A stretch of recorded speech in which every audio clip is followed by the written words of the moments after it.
लोग बैठे हैं उनको प्रणाम है, माता बहनों को सबको चरण स्पर्श है। बैठे 2-3 लोग विद्वान है, बाकी सब ये माता नहीं है। ज्यादा तो मैं पढ़ा लिखा नहीं हूँ, लेकिन ऐसा कहा जाता है, कहा गया है बड़े टीका टिप्पणी करने वालों ने और कवियों ने, रहीमदास जी ने कहा कि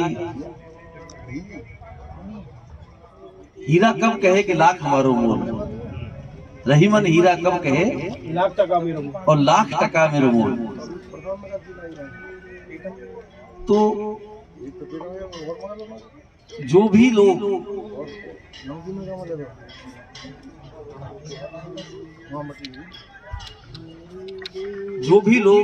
माँ गंगा की और माँ यमुना की या ठाकुर जी की जो सेवा करते हैं, और जो भी लोग संतत्व को प्राप्त हो जाते हैं, संतत्व जिन पर ईश्वर की कृपा हो जाती है, वो अपना अस्तित्व भूल जाते हैं। और जब भी कभी मैंने अब इस 5-6 घंटे के दौरान प्रदीप जी को देखा, मैं 1 साल पहले इनसे मिलने आया था, रमन रीति गया था, वहां पर बड़ा कार्यक्रम था, बहुत संत आए थे, पर वहां मुलाकात नहीं हो पाई। उस दिन ठाकुर जी को मंजूर नहीं था और हम बिना मुलाकात की चले गए। 1 साल पहले, 1 साल पहले तो कोरोना चल रहा था। कोरोना से पहले फरवरी में एक कार्यक्रम था, गोपाल जयंती पे। हाँ, तो मैं आया था, तो उस समय नहीं मुलाकात हो पाई। आज वो संस्कार था, बहुत समय से मैं भी इंतजार देख रहा था, लोगों से सुना था। एक बहुत विदुषी साध्वी हैं जिनका पूरा देश सम्मान करता है, मैं भी करता हूँ। 11-12 साल पहले ठाकुर जी ने उनकी कथा अलवर में कराई थी, फिर ठाकुर जी ने कथा गोवर्धन में कराई थी। तो उनके साथ रहकर, उनके साथ बैठकर थोड़ा सा साधु संतों के बारे में जाना।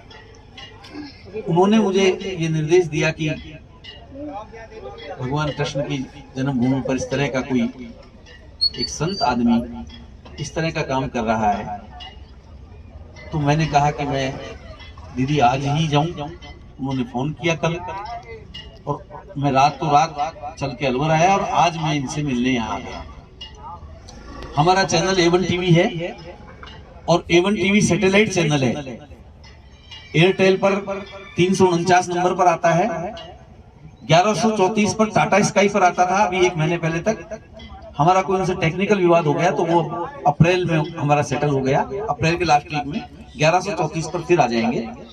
डिश टीवी पर हम लोग 730 नंबर पे हैं, और देश के जितने भी केबल नेटवर्क हैं, डैन है और भी जितने भी, उन पे सब पर हम हैं। जयपुर में हमारा हेड ऑफिस है। 100-125 लोग वहाँ काम करते हैं चैनल में। कोरोना काल में हमने किसी भी व्यक्ति को हटाया नहीं। दुख जरूर पाए, क्योंकि ये समय हर, जैसा भी कह रहे थे सर, मैं देख रहा था कि ऐसा लगता ही नहीं है कि प्रदीप बंसल ब्रजरज में और धूल फाकते हुए इतना मन जल रहा था। एक बूंद भी पानी की बह जाती है तो ऐसा लगता है कि खून बह रहा हो। पानी को लेकर के कितने चिंतित हैं, और लोग ऐसे लोगों को बावड़ा भी कहते हैं। कोई कुछ भी कह देता होगा कि यार ऐसे लोगों को क्या जरूरत पड़ गई, ये क्या काम कर रहे हैं, ऐसा क्यों कर रहे हैं। लेकिन ठाकुर जी ने इनको इस निमित्त माना। माँ गंगा ने, जैसे मोदी जी हमारे प्रधानमंत्री हैं, उन्होंने कहा कि मुझे माँ गंगा ने बुलाया है। वो राजनेता हैं, मैं ज्यादा सम्मानीय है, मैं उनके बारे में उनका सम्मान करता हूँ, लेकिन मैं इस घाट पर बैठकर इस पवित्र बेला में और इस अच्छे मुहूर्त में ये कह सकता हूँ, ब्राह्मण हूँ, कि माँ यमुना ने प्रदीप जी आपको बुलाया है। आप आए हैं।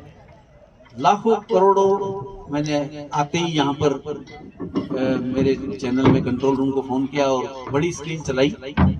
मैं प्रदीप जी को दिखा रहा था, शायद उनको अच्छा नहीं लगा हो। बड़े लोगों को नहीं लगता, जो संत लोग होते हैं वो अपनी प्रशंसा नहीं चाहते।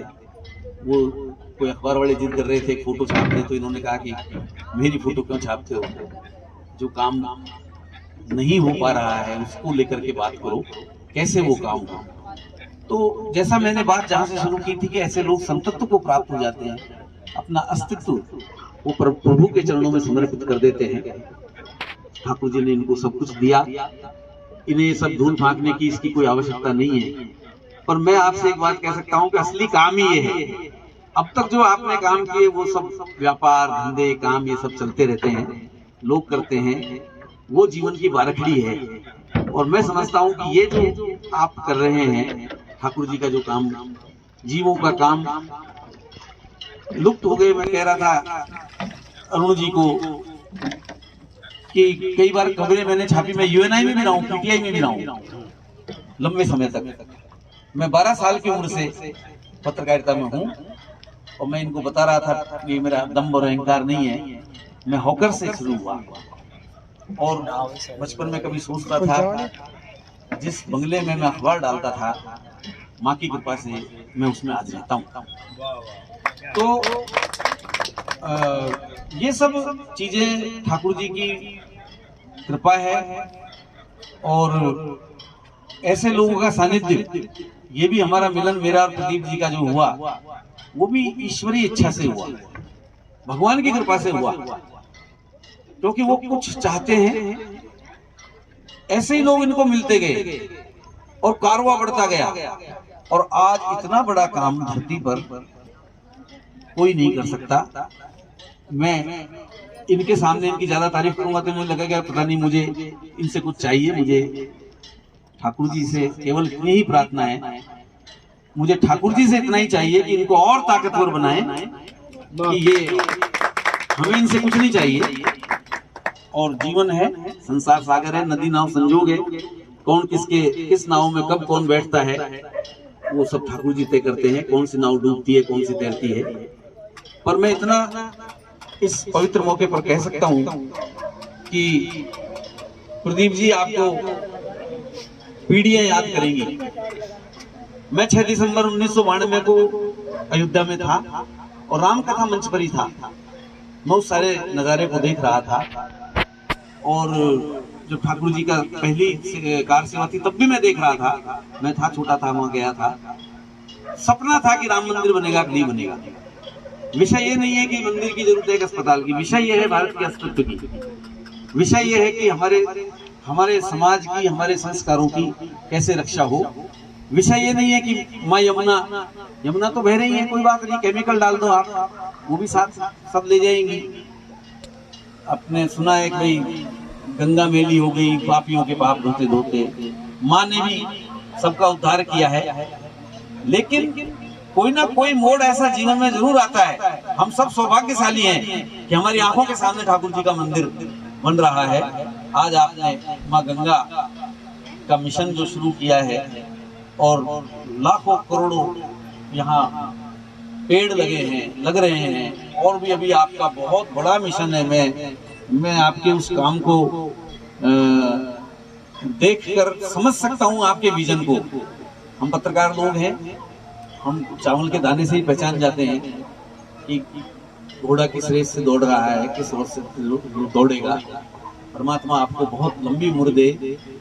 और हमारी भाभी साहब को आपके साथ जैसे आज बैठी थी, मैं तो ताज्जुब कर रहा था 6 घंटे में। मतलब क्षमा करना कि ये भी नहीं कि लघु संख्या भी जाए हैं दोनों जन, पता नहीं कैसा पागलपन है ये। और माँ ने बना दिया ऐसा, और भगवान कृष्ण से सीधे जुड़े हैं। माँ की सेवा करना ये किसी किसी पुत्र के भाग्य में होता है। कई पुत्र होते हैं माँ के, कोई कर पाता है कोई नहीं कर पाता। आपको इसके लिए चुना है। आप इस मार्ग पर थक मत जाना, आप इस राह में कहीं अपने आप को अकेला मत समझना।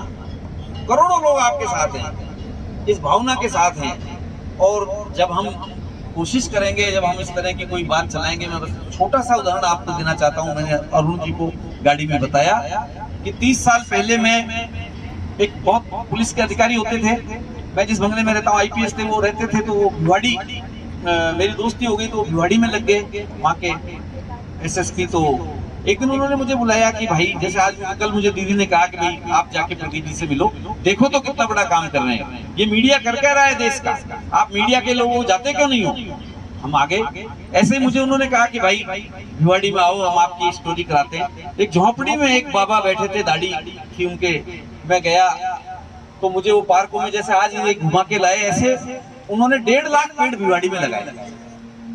तो उस समय शायद एक थे, फिर उसके बाद और लगाए। तो मैं देख रहा था वहां घूम के, और फिर मैंने उन पर, मैं उस समय यूएनआई पीटीआई में थे, सारे संसार में छपी। तो यूपीएससी ने एक सवाल पूछा, पेड़ वाले बाबा का नाम बताओ, वो मेरी खबर पे पूछा। आरपीएससी ने पूछा, देश की पासबुक पूछने लग गई, और तमाम टीवी चैनल वैनल आ गए, और खैर कोई नहीं। खास बात यह है कि मैं उनको बरसों बाद पहचान पाया।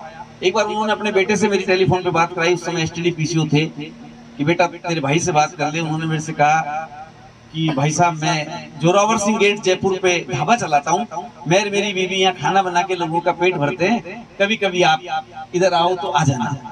मैंने भी सोचा कि वो ऐसा ही होगा, वो बाबा भी ऐसे ही थे। लेकिन एक दिन मेरे पास फोन आया उनका, और काका आ गए, काकापुरी उनका नाम। उन्होंने कहा तेरे भाई से बात कर, कल वो अंबानी भी आ रहे हैं, फला भी आ रहे हैं, ढिका भी आ रहे हैं। मैंने कहा क्या मतलब? बोले उसको कोई पुरस्कार मिला है। तो मैंने फोन पे बात हुई, मैंने कहा भैया कौन सा पुरस्कार मिला है? आप लोग आज वो वसुंधरा मुझे पुरस्कार देने आ रही है। और मैंने कहा आप अरुणपुरी हो क्या? उन्होंने कहा हाँ मैं अरुणपुरी हूँ, कोई शक है क्या? काका बेटा हूँ, आपसे मेरी